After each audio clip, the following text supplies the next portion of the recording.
Welcome to the slop farm. Enjoy the video.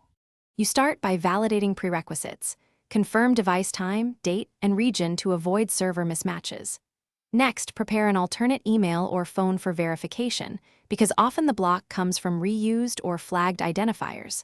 Open a private browser window or new profile. This prevents cached tokens from interfering.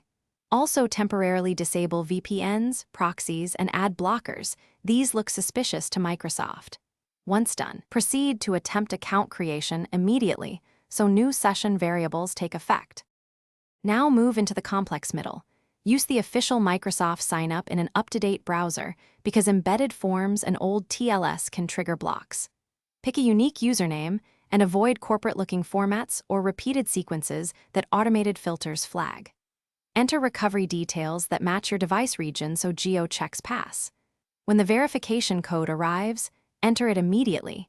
Delayed codes or re-requesting can escalate risk. Make sure cookies are allowed for the site so session validation completes successfully.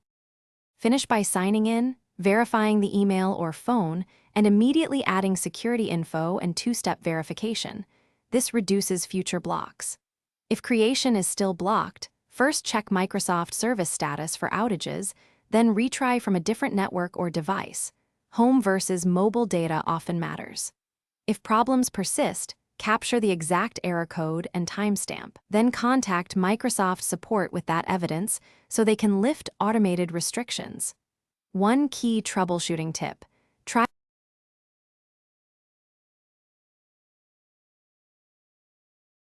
Thanks for watching. Consider subscribing if we helped you today.